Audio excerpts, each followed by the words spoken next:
قاضی فائز عیسیٰ صاحب کے حوالے سے ہماری جماعت ریکیوزل کی اپلیکیشن دے چکی ہے کہ آپ کی جو اسٹیٹڈ پوزیشن ہے اور جو آپ کے جذبات اور احساسات ہماری پارٹی کی ایگزسٹنس کے حوالے سے ہے وہ مختلف اوقات میں مختلف ججمنٹس اور مختلف کیسز سننے کے دوران آپ بالکل پوری قوم کے سامنے واضح کر چکے ہیں،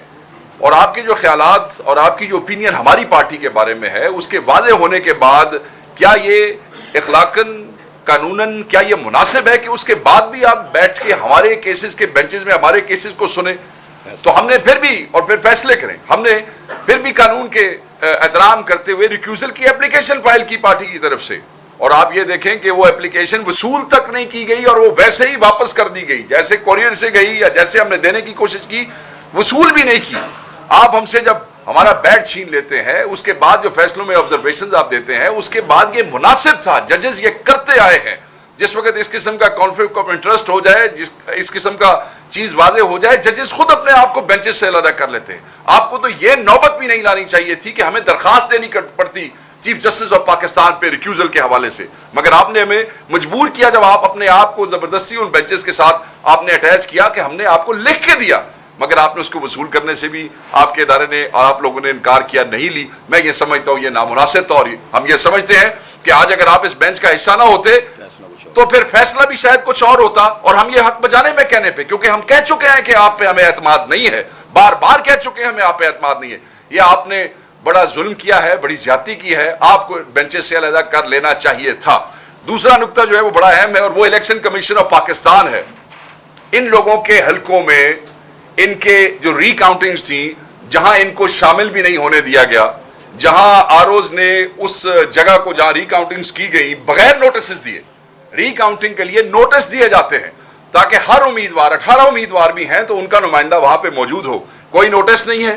اس کے بعد کارڈن کیا گیا پولیس کی مدد سے، اس کے بعد ہمارے ایم این ایز وہاں پہ موجود نہیں تھے، اور ان کی اگر نمائندوں نے جانے کی کوشش کی، جو آپ کو پتا ہے الیکشن ایجنٹ جو ہوتا ہے وہ نمائندہ ہوتا ہے، اگر اس نے بھی جانے کی کوشش کی گئی تو اس کو بائی فورس روکا گیا اور اسے کہا گیا کہ تم پہ کیس کریں گے، پولیس نے نہیں جانے دیا۔ اس دوران مجھے یاد ہے کہ نہ صرف وہاں پہ ہم نے کوشش کی، یہاں الیکشن کمیشن آف پاکستان میں بلال اعجاز صاحب تھے، دوسرے ایم این اے بھی میرے ساتھ تھے، میں خود الیکشن کمیشن کے آفس جس وقت وہاں پہ وہ ٹھپے لگ رہے تھے اور زبردستی غیر قانونی طور پہ وہ تھیلے کھولے جا رہے تھے، آئے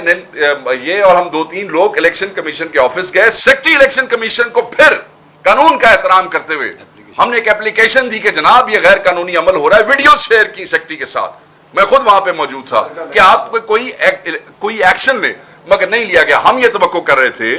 کہ جن لوگوں نے قانون توڑا ہے، آئین کی خلاف ورزی کی ہے، ان آروز کو سزا ملے گی۔ الیکشن کمیشن کی ذمہ داری تھی کہ ان آروز کو سزا دیں گے، الیکشن کمیشن کی ذمہ داری تھی کہ اس ڈی پی او کو نوکری سے فارغ کرواتے، الیکشن کمیشن کی ذمہ داری تھی کہ اس ڈپٹی کمشنر کو نوکری سے فارغ کراتے۔ ہر وہ شخص کسی اردری سے لے کے اوپر تک جو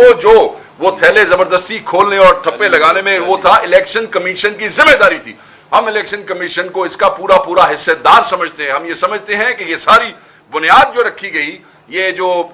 2/3 دلانے کے حوالے سے، مینڈیٹ چوری کرنے کے حوالے سے، اس میں الیکشن کمیشن کو ہماری اپلیکیشنز کے اوپر ایکشن لینا چاہیے تھا، یہ ان کی ذمہ داری ہے۔ اتنا بڑا الیکشن کمیشن، اتنی بڑی تنخواہیں، اتنی مراعات، پورے 5 سال بعد ایک الیکشن، یہ صرف اس لیے دیا جاتا ہے کہ اگر اس قسم کی غیر قانونی حرکت ہو وہ کوئی ایکشن دے لیتے، کوئی ہلدے جلدے تو صحیح، یہ ہلے جلے بھی نہیں۔ آخری بات کروں گا، لیاقت چٹھا ہی سیڈ کہ پھانسی لگانی چاہیے۔ پتہ ہے نا آپ کو، یاد ہے آپ دوستوں کو، ایک آدمی کہتا ہے کہ 2 بندوں کو آپ پھانسی لگا دیں، جس میں وہ چیف جسٹس کا بھی ذکر کرتا ہے، چیف الیکشن کمشنر کا بھی ذکر کرتا ہے۔ آپ اس کو کیوں نہیں بلاتے؟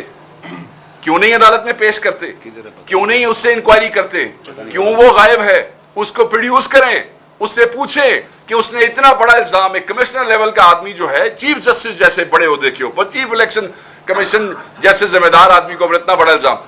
یہ ظلم ہے، یہ زیادتی ہے، یہ بروٹیلٹی ہے، یہ بدماشی ہے، اور آپ لوگوں کو مجبور کر رہے ہیں، عوام کو مجبور کر رہے ہیں۔ ایک فیصلہ سپریم کورٹ دیتی ہے، اس کے خلاف لیجسلیشنز جو ہے وہ آپ کھڑی کر رہے ہیں، اور وہ لیجسلیشن سے اگر آپ سمجھتے ہیں کہ شاید سپریم کورٹ ہٹا دے گی تو کسی دوسرے طریقے سے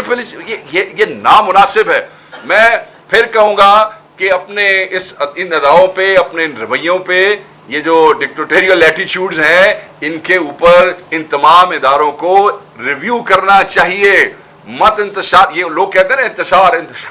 انتشار ہوتا ہے غلط فیصلوں سے، ججوں کے فیصلے بولتے ہیں، اور یہ فیصلہ تو جو بول رہا ہے وہ ساری دنیا دیکھ رہی ہے۔